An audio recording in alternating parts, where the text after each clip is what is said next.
10,000 subscribers. Thank you guys. Thank you everybody who subscribed. Thank you for watching the channel. I had no idea that we were going to be hitting this milestone this soon. It seems like, I think in the last 2 weeks or something, we got this huge influx of about 2,000 new subscribers. So to all of you new guys who just subscribed, thank you guys so much for subscribing.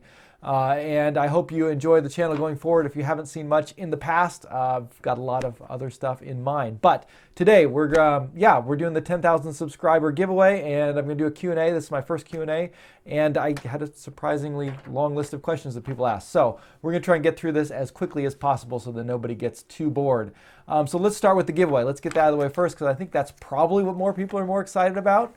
We're going to do 3 giveaways actually, and you're going to enter all 3 of them right now. So, well, after you're done watching this video. So I'll tell you how to do that. And yeah, there's going to be 3 giveaways. I have a tendency to overcomplicate things, so this is probably going to be overly complicated. The 3 giveaways are, first giveaway, number 1, I'm going to give away 1 watch that I have reviewed on the channel in the past. Okay? So here's how you enter that one. You're going to comment down below, and you're going to give me up to 5 watches that I have reviewed that you like, okay? And if one of the 5 watches that you picked is the one that I'm planning on giving away, you're going to be entered in the giveaway for that. So I want to give the watch away to someone who's going to like it. So go check out this playlist right here.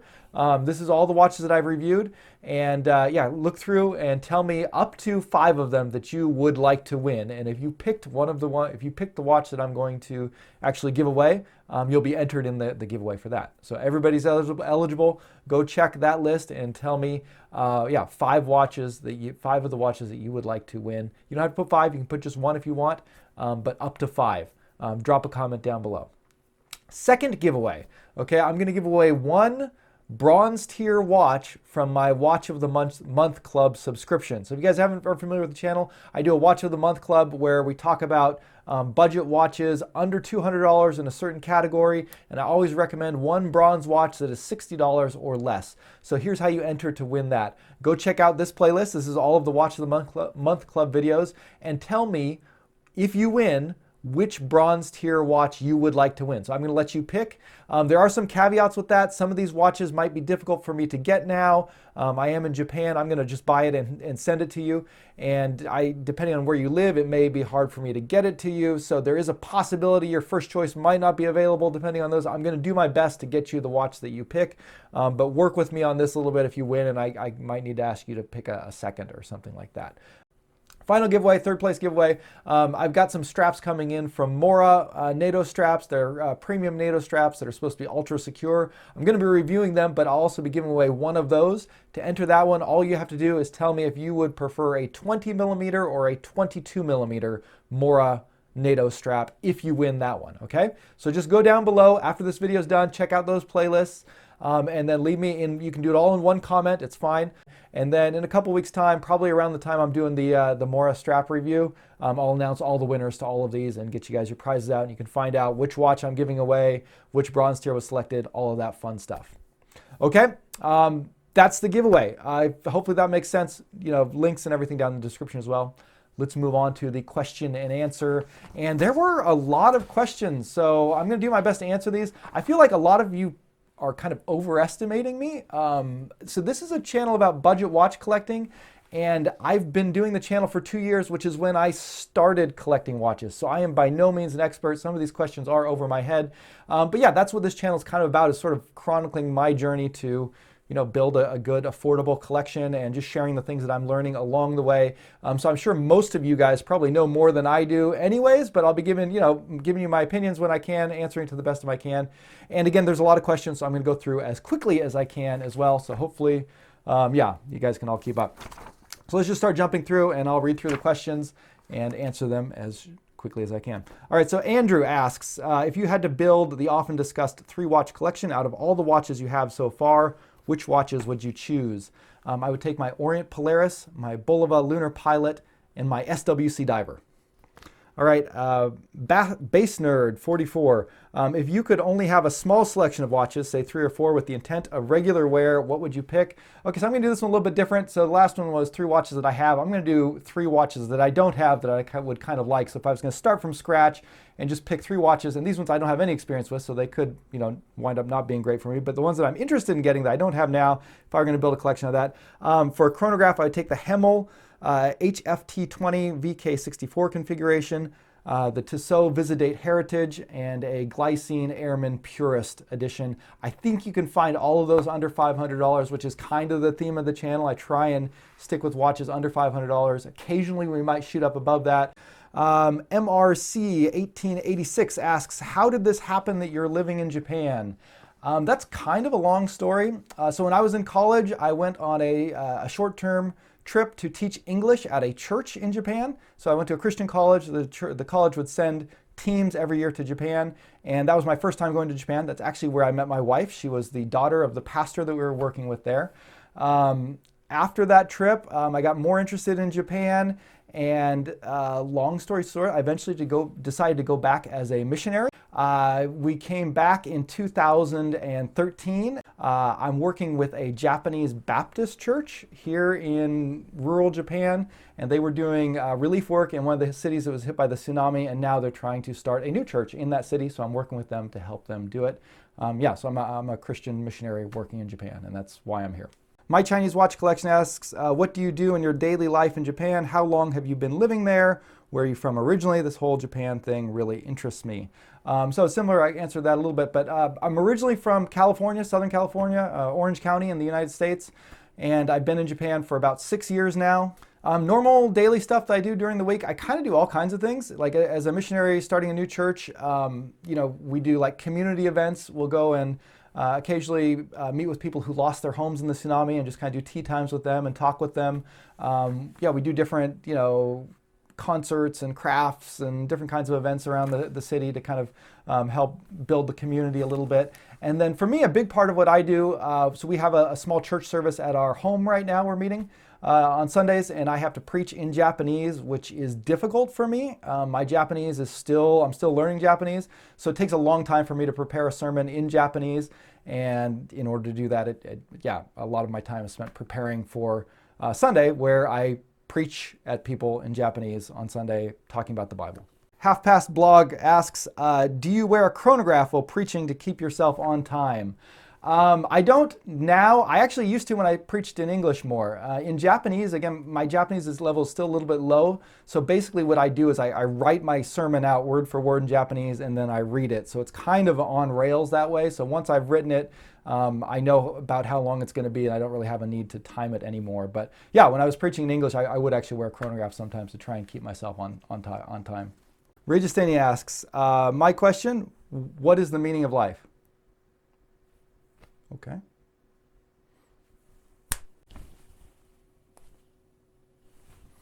Open up your Bibles to John chapter 17, verse 3. This is eternal life, that they may know you, the only true God, and Jesus Christ, whom you have sent. This is eternal life. This is not just the meaning of life here on earth, but for life forever and for eternity. The meaning of life, the definition of life, the purpose in life for us as humans is to know the only true God and to know Jesus Christ, whom he sent. We are created beings. We are made by God for a purpose, and he is the one who knows that purpose, who knows us better than we know ourselves. And the purpose that he created us for is to be in a relationship with him, to know him. And the only way we can do that is through Jesus Christ. That relationship that we had with our Creator has been broken, and Jesus is the one who came to fix it and to restore it. And so the meaning of life is to know God, the only true God, and to know the one that he sent, Jesus Christ. And that's the best answer that I can give you for that.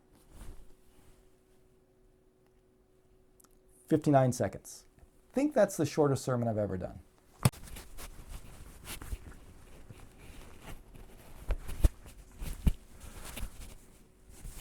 All right, let's keep going. Renee Pochet asks, how do you manage this? Renee Pochet asks, how do you manage doing this and ministering to your congregation?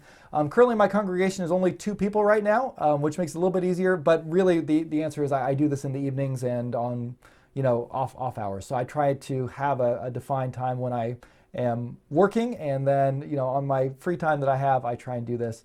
And, you know, my video production process is fairly streamlined and a little bit rushed. I feel like I could probably make higher quality output if I could put more time into it, but my big thing is just getting a video out on a regular basis, and sometimes that means cutting corners to make the time. But yeah, yeah, it's fun doing it that way. Vippy86 asks, what made you start this whole YouTube thing? How did you get into watches? Basically, I used to wear a watch as a kid. I stopped wearing a watch. I used only my cell phone. I got a smartwatch. Smartwatch didn't look good with a suit, so I went out and bought an MVMT watch, liked it, started watching watches on YouTube, and then got sucked into the hobby. As far as starting the YouTube channel goes, my younger brother runs a YouTube channel called Plumpy Thimble, where he reviews board games. Check him out right here. I'm sure he'd love to get a subscribe. Anyways, he encouraged me to start. I didn't think it was, you know, worth trying, but he really said I should do it, so I trusted him and did it, and it was great, and I've had a blast, and so I'm glad he gave me a little push in that direction. My Chinese Watch Collection asks, also, what is your video production process? How do you shoot your videos? How do you edit them? Typically, I shoot the B-roll first, so the footage of the watches. I try and put that in both studio settings and then also just outdoors in nature, and try and find like the character of the watch, and then try and think of, you know, a scene that I can put it in that sort of shows that off. And so I do that for a while I'm wearing the watch, and then I come sit down, I record, you know, in the kind of studio lighting like this at my desk. I record the commentary and, you know, the overview of the watch, and I edit everything together in Power Director as my editing. I edit on PC. For equipment, right now I'm using a Lumix G8 camera that I bought with money from the watch channel. So thank you guys for subscribing and watching the stupid ads that YouTube puts up. It does help me with equipment and watches and all that stuff. It's been great. So yeah, that's kind of a quick overview of my production process. Andy Cormer asks, budget grails like the Alpinist watches in the $300 to $500 range that are a stretch for the budget conscious. My recommendations in that range, things that I would love to have but don't: Hamilton Khaki King, Laco Octung Type B Flieger, Seiko Sarb 033, the Bull of a Lunar Pilot, which I did manage to get, but that was my kind of grail in that price range for a while, and the Seiko Presage Sari 113. Really cool Presage. Go look it up, check it out. It's one that I don't have, but I would love to get my hands on someday. JW asks, I've been looking into buying a rotary watch. I think he means an analog watch, not the brand rotary. He says, I'm not picky about brand names. I just want an affordable, maybe around $1,000 or less durable watch. Any recommendations? You know, for me, $1,000 is not affordable, but if I were looking at that price range, the ones that I'm most interested in around there would be the Longines Conquest, Hamilton Khaki Pilot Day Date, the Interstellar one, and the Christopher Ward C60 Trident GMT. Those are all watches that I would love to get my hands on, take a look at. They're kind of over my budget, but if I were in that range, those are the ones I'm most interested in. The Real James X Loves Horology says, tell us your top 10 countdown of micro brands for 2019 that you have reviewed or predict to be big in 2020. I actually haven't gotten the chance to look at many micro brands. Again, this being an affordable watch channel primarily because I don't have a lot of money. My ability to get watches into review has been very difficult. This past year it got a lot better because the channel started generating revenue, so I was actually able to purchase 7 watches last year, which is unbelievable, and that was primarily with money through the YouTube, so that was great. But that 7 is not a lot compared to what I think most of the other channels are pumping out. In addition, there were brands like Spinnaker and Swiss Watch Company and I think Millennial and a couple of other micro brands were sending in watches for review, which was also a huge help, so I love that I was able to get my hands on those. But yeah, all that to say, I haven't gotten to look at many in 2019. And yeah, the ones that I'm looking forward to, you know, I don't have a long list, but the ones that I'm most interested in looking at this year would be Zelos, Veyer, Baltic, and Swiss Watch Company. They've got a new watch come out that I'm kind of curious about, which segues nicely into the next one, which is from Swiss Watch Company. They ask, which watch in your collection, all monetary value aside, means the most to you? I love a watch with a story. This is similar to Mike Leonhardt, who asks, which watch is most personally meaningful to you and why? Again, I've only been watch collecting for about 2 years, so I don't have any huge great stories that I've experienced that I've had with any of my watches yet. So I'm still kind of looking forward to that part of the collecting experience. But for me, the kind of the most meaningful has been just the ones that are connected with the channel. So like my first watch that I bought was the Citizen Nighthawk. I love that one. That was the first one I like really researched and bought, so that one means a lot to me. The first watch that I got for free after starting the channel was the Spinnaker Flus, which I loved anyways, but just that, you know, that Spinnaker liked the channel enough to start sending me free watches meant a lot, so that's kind of cool there. The first watch that really took off in a review was the Seiko SNX 079. I did a review of that, and that got a ton of views, and I had no idea why. I totally didn't expect it, but just the fact that I had kind of a hit video on YouTube was kind of cool, and that watch means a lot to me for that. So a lot of connections just to the YouTube channel, and the experiences there have been fun so far. 4R35 Dustin says, which watch do you like better, your Bulova Lunar Pilot or your Citizen Nighthawk? Or maybe we can get a review of a duel between them both. That would be cool to do sometime, maybe a good idea for a future video. I love them both. They're two of my favorite watches. I would say I like the Bulova Lunar Pilot a little bit more, but I actually wear the Nighthawk more often. So take it for what it is. Zanko in Time says, what has been the most surprising or interesting element to date during your journey so far with your channel, and likewise what has been the most disappointing? Surprising was hitting 10,000 subscribers. I never expected that to happen, but along with that, just meeting so many cool people by doing a YouTube channel. Again, I was just a kind of a watch noob when I started, and I started putting out videos, and so I had no idea what the response was going to be or if I would meet anyone. But yeah, I've met a lot of really cool people through this, and it's especially fun for me because I live in Japan and I don't know anyone in real life around me that likes watches that much because I live in a little small fishing village, and I don't think there's a lot of watch enthusiasts that I've found yet, maybe going forward. But so having people online that I can talk to about watches is great. It's a lot of fun. Disappointing, just people insulting me online when I do videos, which happens. I kind of just roll with it. I think it's in some ways almost a little bit cool that people are interested enough to actually watch my videos and think up creative, hurtful insults for me. So yeah, I take it for what it is. It's just part of being on YouTube, I think. Ricklo Morales says, do you think that having too many affordable watches in a collection, like 15 or 20, is overwhelming? You can't enjoy all of them. You don't know which one to use each day. Don't you think that buying more expensive and meaningful watches would be better? I think that really depends on the person. I think for a lot of people, that's true, that buying more expensive, meaningful watches would be better for them and they would get more enjoyment out of it. For me, it's not. I enjoy having the collection about this size, and most of the ones that I have, they're kind of all different. And so, yeah, there's different occasions that I wear each of them, and they get, you know, fairly regular use. So yeah, I enjoy it. But yeah, again, different collections for different people, I think. David Sploem says, which one of the watches that you have handled, owned, or reviewed is your favorite or the best in your opinion? I'm kind of in the honeymoon phase with this watch right now, but I just got an Orient Star Sports Outdoor, and I love it. Yeah, that's my favorite watch right now. I think that's the best watch I've ever gotten my hands on that I've seen reviews. A review of that will be coming out in a couple weeks, but yeah, again, maybe it's just the honeymoon phase and that'll fade, but right now that's my favorite watch. On Lee says, I'm curious if more expensive pieces with the better case finishing and movement and design would make you question wearing the cheaper ones. So not really, because again, with my collection, I try and have a reason for each watch in the collection, so I don't have a lot of redundancy. So if I have a less expensive watch, then typically I won't have a similar watch that's an expensive version of it. So yeah, I can definitely tell the difference in the finishing, but you know, it's like there are some occasions where the only watch that I have that I think is going to be best for that situation is a cheap, affordable one that I have. And so I love being able to throw that on, knowing that that's the perfect watch for this situation out of my collection. And other times, you know, I'll get to wear one of the more pricier watches that I have that have better finishing and movement or whatever. And so that, yeah, then it's kind of extra special then when I get to wear those watches. But no, I don't feel like if I have an expensive watch that I just completely disregard all the cheaper watches in my collection. Again, I try and keep a different watch for different occasions, and because of that, I think that I kind of enjoy wearing all of them. Matt Zimanski says, what is your favorite vintage piece? I don't really have one. I haven't looked into vintage watches much. I'm kind of afraid of that segment of the market. I think it's really appealing to me. I would love to get my hands on one, but I haven't studied enough to say like, oh, this is the vintage piece that I want. I've seen some vintage Hamiltons and vintage Omegas that look really cool, but I couldn't tell you the model numbers. Maybe going forward, that's something I need to look into more.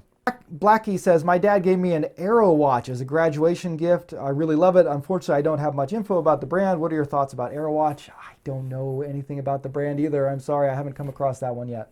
Verando de Tomate says, Why is there more of the Turtle Pepsi versus the Turtle Coke? Is the production number different, or the Turtle Coke just isn't as attractive? That's another one I don't really know the answer to. I usually prefer Pepsi bezels to Coke bezels, but I think they're both cool. But yeah, I have no idea why you see more Pepsis than Cokes in the wild when it comes to turtles. So sorry, I'm not much help on that one, but yeah. Max Entfellner says, could you do a video on Thomas Earnshaw? I already did one right there. Julie Lightfoot, my sister, says, how do I win a watch? I explained that at the beginning of the video. Rewind and watch it again. My sister-in-law, whose handle is Tesla, says, why haven't you started a website or blog yet? Well, Tess, I'm working on it. Hopefully soon I'll get that up and running. Carp says, how tight do you wear your watch? I like to wear it tight enough so that if I have my fist clenched, it gives me a little bit of movement, but if I open my hand up, it's snug. So that's about how I like it. Lucky Joke says, a couple months ago I purchased a bracelet for one of my watches and I was wondering, is the buckle side really matter? I'm not sure what you're asking there. I'm sorry. Nahush Raj says, I am a Seiko fan and I would like to ask, what does the 5 in the Seiko 5 series stand for? I used to know this. I'm kind of going off the top of my head here, but I think it was water resistance, a 4 o'clock crown, a day date, an automatic movement, and affordable, I think were the 5. It's sort of shifted. They don't all have 4 o'clock crowns anymore, so the original 5 meaning, I think they keep changing what it means, but I think it was something along those lines. Walking Around says, let's say money is no object. What timepiece do you purchase? Again, this is an affordable watch collection, so money is always one of the biggest concerns when I'm looking at watches, so I don't think about that question too much. But if I had to pick one right now, I would probably go with the Rolex Explorer 2. I would definitely not buy that if I had the money. I would probably think a lot more before I invested that kind of money into a watch and which watch I would get. But hey, if money was no object and you were going to give me a free watch right now, what do I take? I'd give me the Rolex Explorer 2.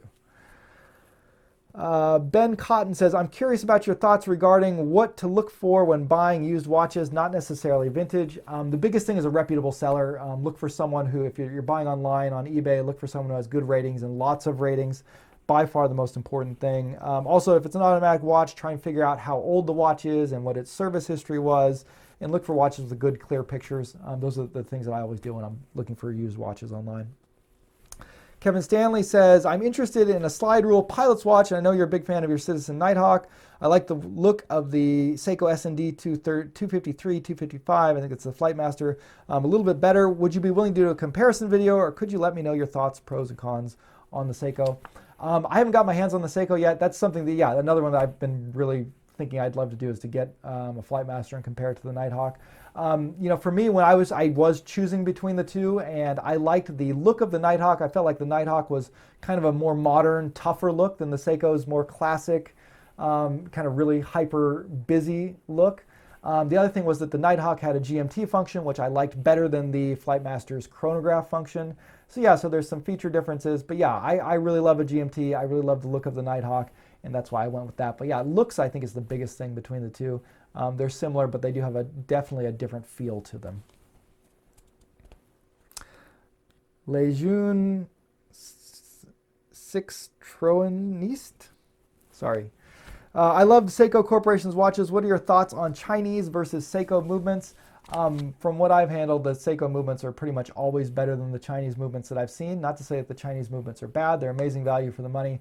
But yeah, Seiko puts out some incredible movements for the price. So if I had a choice, I would always go with the Seiko movement. Hans Mayer says, what do you think of high quality quartz movements? Are they worth the money? Worth the money depends on how much they cost, but there are a lot of high quality quartz movements that I like. I love Boliva's Precisionist line. I love the high frequency quartz that came in my Boliva Lunar Pilot. I think those are really cool movements. Longines makes a very high precision quartz, VHP, very high precision quartz movement that I think is really cool. So I like them. I think that, yeah, I think the high-end quartz movements are cool. And if I have a high-end quartz movement, that makes me feel a little bit better about wearing a quartz watch. So I do like them, and I think that a lot of times they are worth the money. But yeah, that's maybe a personal preference. ADGTT says, what's the cheapest watch you consider to buy right now? I mean, that checks all the minimum qualities, not the movements. I've been looking for like a super cheap, super thin dress watch on AliExpress. So I'm kind of looking around that. So I found a $22 Guanqin watch put a link to it down below, picture over here, that I think is kind of cool. So that's one I might pick up. And then a Casio W217H I'm kind of looking at, sort of like the big brother to the F91W. I think that would be another cool one to get. Both of those are super cheap watches that I'm interested in picking up. Shemendrick 213 says, whether it's intentional or just a product of bringing more and more watches for reviews, many YouTube presenters who focus on luxury pieces talk about collecting them as if it makes sense to just go out and pick up a new multi-$1,000 watch every month or so. What do you think? Am I just cheap and can't wrap my head around the concept of spending 5 to 10 grand on a watch every now and then, or is the YouTube watch community getting a bit confused here? That was the edited version of that question. It was much longer, but I think I get what he's saying. Yeah, that's not me. I can't buy a single multi-$1,000 watch, much less one every month. But yeah, it seems like there are some guys out there that can, and if you can support that lifestyle, I guess it's fine. That's your choice. I definitely wouldn't recommend it or do it myself, though. Body Bob says, do you have any Grail watches? What are they? Name your current favorite watch, sub $100 and above $100. If I were to have Grail watches, for me, again, they're kind of attainable Grails, I guess you could say. I really like the Oris Big Crown Pointer Date. I think that's a really cool one. And then Longines Conquest GMT Automatic, I think, is a really cool watch. Both of those are kind of Grails of mine. That they're way over my price range, so I don't know if I'll ever get there. Sub $100 favorite watch. Right now, I would say I still the Guanqin GJ 16034. I know that's a really controversial choice to pick a Chinese watch because there's so many great Seikos and Timexes and all that, but just for whatever reason, that's one that I've really enjoyed and keep wearing and keep it in my collection. So yeah, that's my favorite sub $100 watch. Over $100 watch, again, honeymoon phase, but that Orient Star Sports Outdoor. Right now, that's my favorite watch, over $100, favorite one in my collection I've got my hands on. I think it's an amazing watch, and I'll be doing a review of it soon. Willie want to know, question, would you consider Japan-made items generally better in quality and price? When it comes to watches, yeah, I think Japanese watches are really tough to beat, especially compared to Swiss watches and German watches. When it comes to just, price and quality, Japan is amazing at that, especially when it comes to movements. Yeah, I think Japanese-made watches are great when it comes to value. Brad R. says, my question is about one of my favorites, Orient. Where do you see them going in the future? I don't have any inside information on there. I really like what they've done in the last year. I think they had a lot of great new releases, not just with the Orient Star line that I've recently picked up, but the Kamasu and the Kano, I think, are both really cool dive watches. And yeah, I don't know what they've got coming up. I would love to see them do maybe the version of the Orient Flight with the sapphire crystal instead of mineral crystal. Something like that, but we'll see what happens. Okay, Totomeka EDC says, how many watches are too many? How come you have less than 1,000 followers on Instagram? And how many watches are in your collection today? How many watches are too many? 12. 12 watches is the maximum watches you should have. How many watches are in your collection? 14.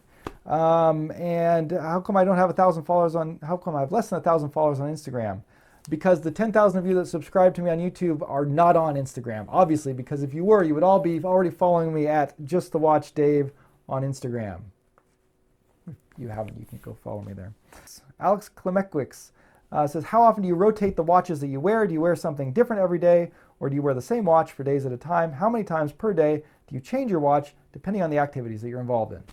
I typically wear a different watch every day. I kind of rotate through, and it's usually based on what I'm wearing that day or what I'm doing. Occasionally, I will swap out watches in the middle of the day. Like, maybe on Sunday I've got a dress watch on in the morning, but then we're going to go to the beach in the afternoon or something, so I'll switch to something more rugged. So occasionally I switch in the middle of the day, but usually it's once a day. I pick a different watch every day, but sometimes I'll go for a couple days in a row with the same watch. Jacob Sorrow says, I was thinking of starting an Affordo collection. Do you have any recommendations? As far as brands go, when I was first starting, the two that I like the most and still do for affordable are Citizen and Orient. Those are both fairly well-known brands. They have a lot of great value watches out there, and those watches tend to hold their value fairly well for affordable watches. So if you keep them in good shape and you want to flip them a couple months later, you're usually not going to lose too much money on those watches. So I think those are great ones to start with. Micro brands and Kickstarter can get a little bit more risky in that area if you're just getting started.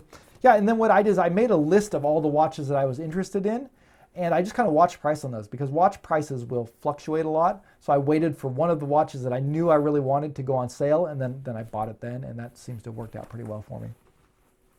Kind of along the same lines, the Jopa says, besides being patient, looking for watches that are interesting, not just following the hype, what other tip or suggestion would you give to a young man building a collection? Yeah, again, Orient and Citizen I think are great places to start.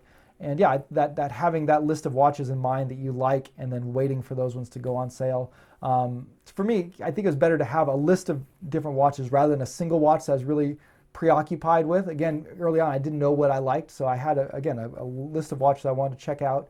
And yeah, I just was patient with those and waiting to see for them to go on sale. He asked a couple questions. Another one was, do you know any watch that was amazing or beautiful but people just don't care enough? Orient Star Sports Outdoor. I keep saying this, but yeah, hardly anybody's picked up on that one in the watch community. I haven't seen many reviews of it. But yeah, for me, it's a super cool watch, and I think I think the price is going to drop, and then it'll be a lot more popular. But that's just my suspicion. But again, I'll save that for the review. Question 3 was, what kind of shoes do you like? I really like Converse Chuck Taylors for sneakers. I always try and have a pair of those. I recently got a pair of Thursday boots, which is kind of the first time I've ever invested in shoes. And so far, I really like those as well. So yeah, those are 2 shoes that I like. Shuhab Jangir says, does it ever bother you having a slower beat rate on a quartz after having worn mechanical watches for a long time? I recently purchased my first Orient Automatic, an Orient Bambino 2nd generation. Great watch. And after wearing it for 2 weeks, I don't want to go back to 1 beat per second. I was like that too when I first started wearing automatic watches. And in fact, I was so much like that I went for a long time without wearing a single quartz watch. And after months and months, I got my hands on a little Jack Mason quartz Flieger, and I liked the style of it so much. I bought it. It was on sale. And I kind of thought the tick was charming again. It was this weird thing where it's kind of a reverse thing where it's like, oh, it just goes once per second, and that's kind of cool. So yeah, I think you kind of get used to one or the other, and just seeing the change is nice. But that's how I am. I think, yeah, I prefer the smooth sweep of an automatic watch. But yeah, I kind of, because I wore it so much, it sort of had the reverse effect too. Final question. Niece Donovan says, Dave, are you going to do a quartz monthly? I think he means a watch of the month. The watch of the month has always been mixed. There's always a mixture of quartz and automatic watches. So I don't know if you're talking about like doing a whole new series on only quartz watches, but yeah, I don't have any plans of changing up the watch of the month format majorly. Again, the only idea I have is maybe after I've completed a full year, done 12 months of watch of the month, maybe do it again, but at a higher price range. The first one was under $200 watches, so maybe we'll jump it up to 500, between like 250 and 500, and see what other watches we can look at in those price ranges. Okay, so this has gone really long, and I can hardly breathe from talking so much. But again, thank you guys so much for your questions. I hope that I answered it. If any of you guys stuck through the entire thing, great, wonderful. But be sure to enter the contest. I'd love to get these watches and prizes to people who will really enjoy them. So yeah, again, look at the reviews, go check out the playlists, comment down below, let me know what you're interested in winning, and we'll try and match that up with the winners. But yeah, thank you guys so much. It's been so much fun doing these videos on a regular basis. I've loved interacting with you. I'm sorry if I haven't gotten to answer everybody's comments.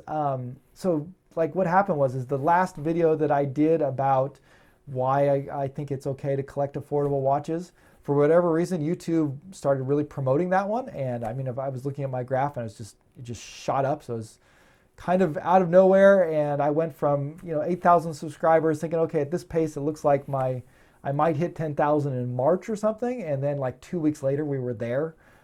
So yeah, it's been a crazy ride the last 2 weeks, and sometimes that's how it works with YouTube. But yeah, thank you guys, especially to you new guys who subscribed. Thank you for subscribing recently, and even more to you guys who have seen my first video and didn't give up and kept watching. It's been great. We'll keep doing this for a while, but that will wrap it up for today. Thanks, and we'll see you later.